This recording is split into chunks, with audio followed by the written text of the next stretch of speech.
Hello friends, in this lecture, this is our CET lecture number 3. In this lecture, we learn about a few more MCQ in a chapter circular motion. So see here, a sphere of mass m is tied to the end of a string of length L and rotated through the other end along a horizontal circular path with velocity v. The work done in full horizontal circle is, बघा option दिलेत 0 mv square L into 2 pi R M G into 2 pi r or m v square upon r into l. तर आता तुम्हाला work done find करायचे आणि हे circle कसलं आहे, हॉरिझॉन्टल सर्कल. तर एक हॉरिझॉन्टल सर्कल एक सर्कल कंप्लीट केलं तर जे डिस्प्लेसमेंट येतं ते डिस्प्लेसमेंट आहे 0 and we know that work is equal to force into displacement. तर डिस्प्लेसमेंट जर 0 असेल तर वर्क ऑब्वियसली किती येणार आहे, 0. So option A is correct. आपला ऑप्शन ए करेक्ट आहे, 0. कळतंय ना. वर्क डन म्हणजे फोर्स इंटू डिस्प्लेसमेंट आणि एका work done in full horizontal circle असं म्हटलं आहे. मग एका हॉरिझॉन्टल सर्कलमध्ये डिस्प्लेसमेंट 0 येतं म्हणून वर्क डन पण 0 आहे.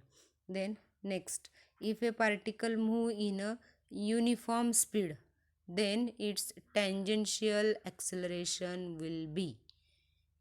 Tangential acceleration in a particle moving in a uniform speed. Uniform speed means it is a UCM, and we know that for UCM acceleration is along radius towards the center and tangential acceleration in UCM is 0. There is only radial acceleration r, AR, that is v square upon r येईल किंवा r omega square येईल. So a t काय असतं, 0 असतं. So टेंजन्शियल acceleration किती आलं, 0. So our answer is B. Option B is correct. Next, C21 number question. A particle move in a circular path with decreasing speed. Choose the correct statement. आपल्याला खाली जे 4 statement दिलेत त्यातलं करेक्ट स्टेटमेंट चूज करायचे. Particle move in a circular path with decreasing speed. Speed कसं आहे, decreasing आहे. याचा अर्थ हे UCM नाही. ठीक आहे. देन पहिलं स्टेटमेंट दिले त्यांनी, अँग्युलर मोमेंटम रिमेन्स कॉन्स्टंट. आता अँग्युलर मोमेंटमचं जर मॅग्निट्यूड काढलं तुम्ही MVR, जर व्हॅलॉसिटी डिक्रीजिंग असेल तर अँग्युलर मोमेंटम कधीच कॉन्स्टंट नसणार आहे. सो MVR जर कॉन्स्टंट नाही तर याचा अर्थ एल पण कॉन्स्टंट नाही. याचा अर्थ angular momentum is remains constant. हे करेक्ट नाही आहे. Then acceleration is towards the centre. जर UCM असेल तरच हे सेंटरकडे असतं, म्हणजे बी पण करेक्ट नाही. Then particle move in a spiral path with decreasing radius. असं कुठेही क्वेश्चनमध्ये दिलं नाही की रेडियस डिक्रीजिंग, त्याच्यामुळं ऑप्शन सी पण करेक्ट नाही. The direction of angular momentum is remains constant. It is correct because एलची जरी मॅग्निट्यूड कमी होत असेल तरी L is along a axis.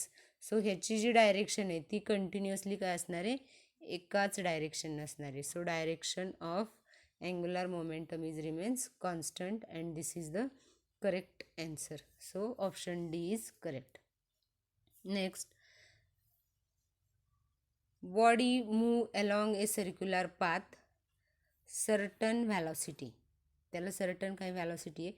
What will be the path of body in following figure. आता तुम्हाला जी फिगर दिली त्याच्यामध्ये असं दाखवलं की पार्टिकल या पॉईंटपासून ह्या डॉटपासून कुठं जाईल.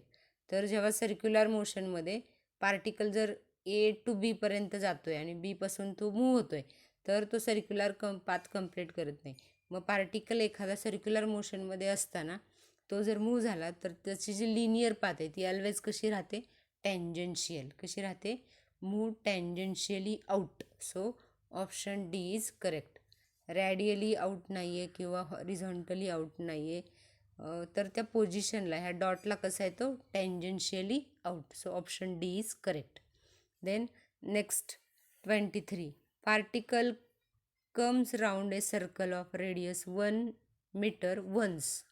The time taken by it is 10 seconds. The average velocity of motion is. तुम्हाला ॲव्हरेज व्हॅलॉसिटी फाइंड करायची मोशनची.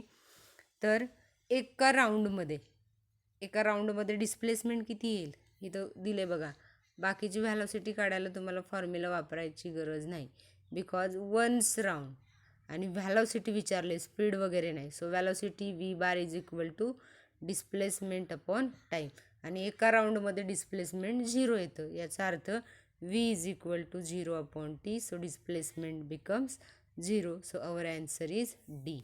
23ला ऑप्शन नंबर डी करेक्ट आहे. वन्स राऊंड म्हटले, सो हे लक्षात ठेवा, once round. Then 24 number question. The tangential velocity of a particle making p revolution along a circle of radius pi in a t second is.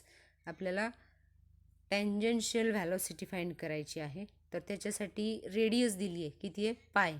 आणि number of रिव्हॉल्युशन्स दिलेत.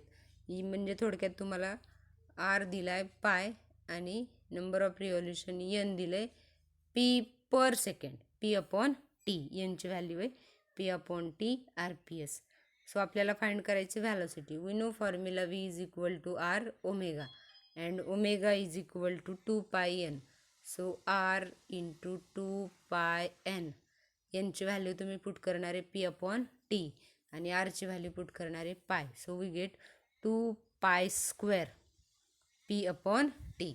कळतंय, 2 pi square p upon t. If we put value of r, that is pi, and value of n, p upon t. So we get 2 pi square p upon t. So 2 pi square p upon t, that is option D. So option D is correct. Option D 24 साठी correct आहे. Then kinetic energy of a particle of mass m performing UCM in a circle of radius r is E. The acceleration of a particle is. Particle perform करतो UCM, त्याची radius आहे R आणि जी kinetic energy आहे 1/2 mv², that is E. त्याला नाव दिलं आहे E. तर तुम्हाला विचारले की ॲक्सेलरेशन ऑफ पार्टिकल किती असेल. आता UCMमध्ये ॲक्सेलरेशन किती असतं. In UCM acceleration is towards the radius. So that is A is equal to R omega square, किंवा दुसरा फॉर्म्युला आहे V² अपॉन आर. ठीक आहे, तर आता हा फॉर्म्युला आहे आपल्याकडे V² अपॉन आर. आणि एनर्जी, कायनेटिक एनर्जी काय, 1/2 mv². So we put V². So V² is equal to 2E upon m. So put this value in this equation. So we get V² म्हणजे 2E upon m. So 2E upon mr. So option A is correct, 2E upon mr. So 24 साठी 2E upon mr. परत बघा, A is equal to V² upon r आणि kinetic energy is 1/2 mv². So V²ची value येईल 2E upon m. ही value फक्त आपण या फॉर्म्युल्यामध्ये put केली. So हे आलं 2E upon mr. So option A is correct. Then 26. If body moving in a circular path has a constant speed, then there is no force acting on it. Body कुठल्या मोशनमध्ये, constant speed म्हणजे UCM, then there is no force acting on it. आणि reaction आहे, the direction of the velocity vector of a body move in a circular path is changing. तर आता जेव्हा particle circular मोशनमध्ये move होतो तेव्हा त्याची direction ही continuously position to position change होतेच. ठीक आहे, आता जर UCM असेल तर UCMमध्ये फोर्स 0 असतं असं कुठंही नाही. कळतं, याचा अर्थ आपलं जे पहिलं स्टेटमेंट आहे हे काय रॉंग आहे आणि दुसरं जे स्टेटमेंट आहे ते करेक्ट आहे.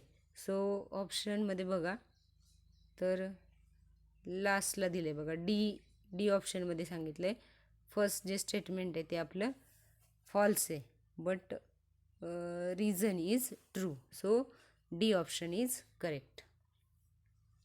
Then 27. The centripetal acceleration is given by. आता centripetal acceleration म्हणजे काय, A is equal to r omega square किंवा v square upon r. So option A is correct. The angle between radius vector and centripetal acceleration. The angle between the radius vector and the centripetal acceleration. We know that for centripetal acceleration is towards the center and radius vector is away from the center.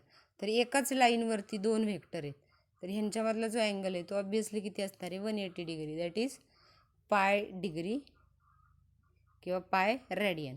Then for a particle in uniform circular motion the acceleration a bar at a point p r theta, म्हणजे radius capital r आहे, on a circle of radius r where theta is measured from the x axis.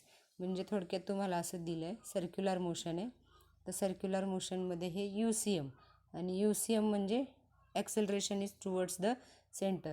तर X axis सोबत केलेला जो angle आहे तो आहे theta. So this acceleration is resolved into two component. बघा, हा जर थिटा असेल तर हे इकडचा जो अँगल आहे हा पण थिटा. सो हे जर ॲक्सेलरेशन आहे ए, तर इकडच्या बाजूचं जे ॲक्सेलरेशन आहे तर ते असेल ए कॉस थिटा आणि इकडचं असणार आहे ए साईन थिटा. पण तुम्ही हा जर ॲक्सिस बघितला तर हा वाय ॲक्सिस आहे, कळतं आहे, हा ॲक्सिस कुठला आहे, वाय ॲक्सिस, आणि हा ॲक्सिस आहे तो एक्स ॲक्सिस आहे. तर हा जो अँगल आहे हा इकडचा थिटा असेल तर या बाजूचा थिटा असतो. त्यामुळं आपण काय करणार आहे, ए साईन थिटा इकडच्या बाजूला न घेता इकडं कॉस थिटा घेणार आहे आणि इकडं घेणार आहे साईन थिटा. बघा परत एकदा अजून, if it is a uniform circular motion then acceleration is towards the centre, then this angle is theta, then this angle is also theta.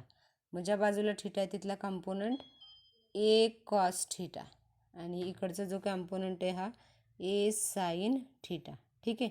Then हा जो ॲक्सिस आहे हा ॲक्सिस वाय ॲक्सिस आहे पण डाऊनवर्ड डायरेक्शनला आहे म्हणून मायनस जे येईल याला, आणि कॉस जो आहे तो एक्स ॲक्सिस असा घेतो आपण लेफ्ट टू राईट, हा राईट टू लेफ्ट आहे म्हणजे हा मायनस आय येईल. सो जर तुम्हाला टोटल ॲक्सेलरेशन काढायचं असेल तर या दोघांची ॲडिशन करायची म्हणजे काय येईल, A cos minus A cos theta I bar आणि हा येईल minus A sine theta J बार. पण ए काय, ए आहे व्ही स्क्वेअर अपॉन आर.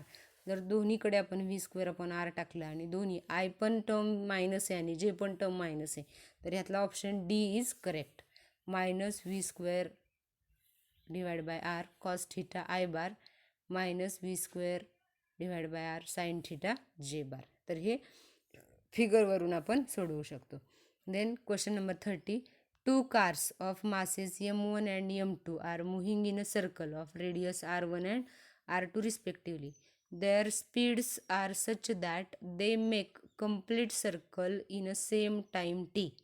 त्यांना एक सर्कल कंप्लीट करायला टाईम टी लागतोय, रेडियस वेगवेगळी आहे आणि मासेस पण वेगळे आहेत. The ratio of their centripetal acceleration.